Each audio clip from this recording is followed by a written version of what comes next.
wrestling fans, thanks for clicking the dreaded D Rose Report. WWE website's got a new storyline article up on how Chris Jericho has failed to win gold since returning in January, and how his affect world heavyweight title match at Over the Limits as he goes against champion Sheamus, Randy Orton, Alberto Del Rio.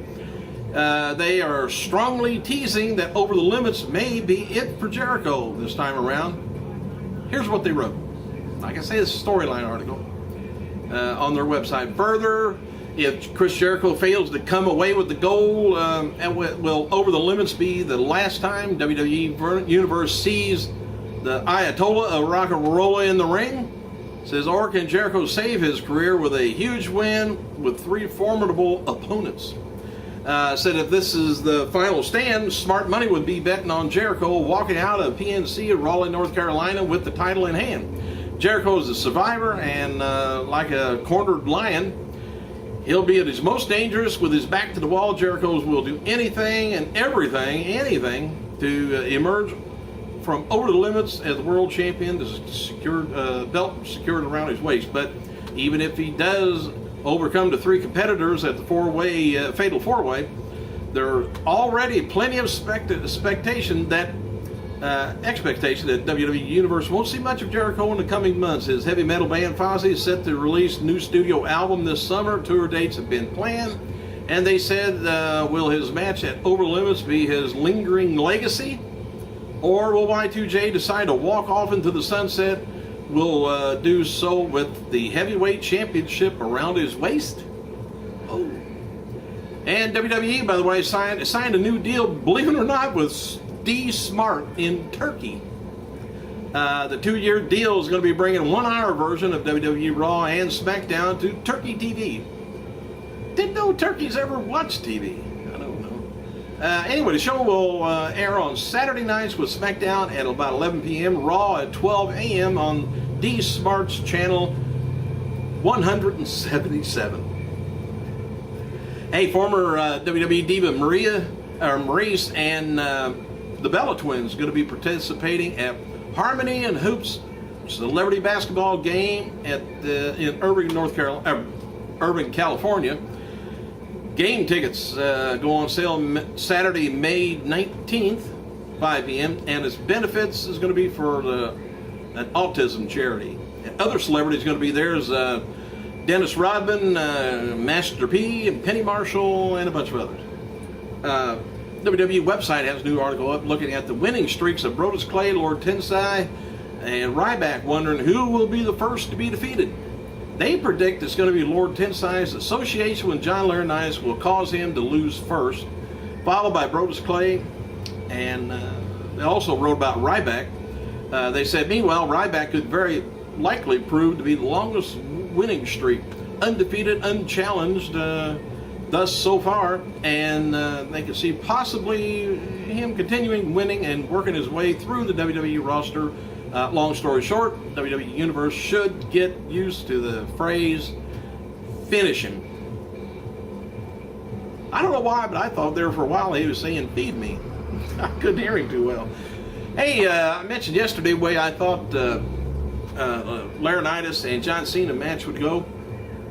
Since you already fired Big Show, he's going to come down there, interfere, and knock Laurinaitis around, which defaults from Cena to Laurinaitis. That's the way they just do on the DQ matches. But anyway, and you can't fire Big Show because he's already fired. But the other thing I thought about, really out of the blue, is maybe John Laurinaitis' brother comes in and knocks Cena out, does something to Cena, and then Laurinaitis gets the win. And if you remember, his brother is Animal. So we haven't seen Animal for a while, so they may give him a little bit of a paycheck. We'll see. Former WWE diva Maurice, again, she launched a new Twitter page for her House of Maurice fashion line. It's called, believe it or not, House of Maurice. Hall of Famer Jim Ross will indeed return to working at the NXT FCW tapings from Full Sail University down in Florida. Ross wrote on Twitter, all ready to saddle up. Any horses at Full Sail or Orlando, Hope fans would be ready to raise hell.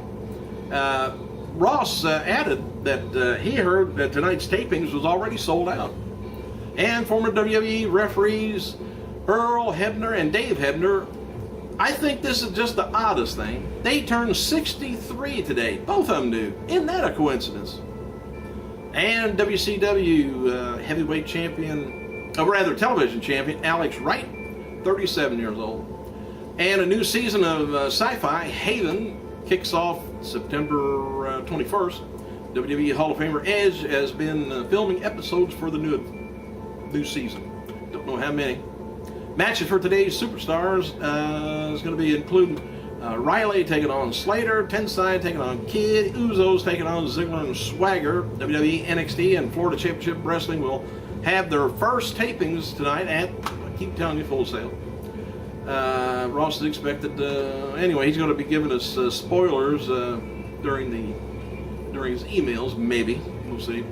Evan Bourne, by the way, is still unsure when he'll be able to get back into the ring, but it revealed on Twitter that he's getting his cast cut off his arm today. Bourne added that he's still on crutches. So maybe you've got to put a cast on your leg or something. Then get off crutches. TNA added Alex Silva to the roster, and Silva was signed after the first gut check challenge weeks ago.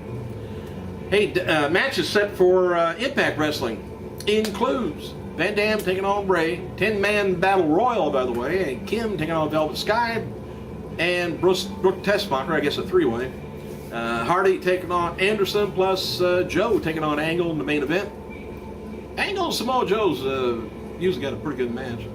And there's apparently something going on with Flair and TNA. Both sides are kind of hush-hush about it, but despite being advertised, Flair wasn't at 2 live events over the weekend. And the Sacrifice pay-per-view or TV tapings this week. Those at TNA say it's obvious something's going on, especially when he didn't show up at the May 15th tapings, where the gut check was scheduled to take place, as Flair is one of the judges. I don't know. Wrestling Observer reports, I don't know if this got anything to do with anything, WWE signed Ashley Flair Johnson, last name, to a developmental contract, and she's the daughter of Hall of Famer Ric Flair. Reports surfaced earlier this month that Ashley intended to follow in her footsteps of her legendary father when she was in training to become a professional wrestler. She is expected to report to the company's Tampa, Florida-based developmental training facilities this summer, or in the summer. Ashley is the third Flair to enter professional wrestling. David notably competed for WCW from 99 to 2001, while Reed currently wrestles on the independent circuit. I hope she does better than those two.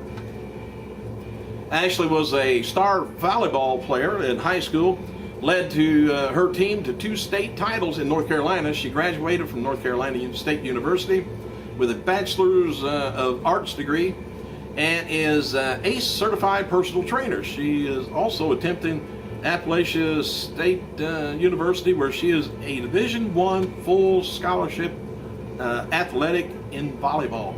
Sounds like she could be a winner. All right, happy birthday to NWA legend Jackie Fargo, 84 years old, former WCW television champion. Well, I told you about that. Alex Wright, 37. ECW valet Lori Peaches Fullington, 45 years old. And today would have been the birthday of one-time NWA American and Texas heavyweight champion Billy Red Lyons, 80. Here's some attendance figures. By the way, Raw on the 11th in Glens Falls, New York, drew about 5,000 fans, $230,000 gate. Raw the next night, Syracuse, 5,500 for about close to $2,000 gate. SmackDown, May 12th in Newark, did about 3,200 fans for about $105,000 gate. Raw on the 13th, Rochester did 5,500 fans, again for about $190,000. SmackDown, I'll get it right, on the 13th, Youngstown, Ohio, drew about 3,500 fans for a $100,000 gate.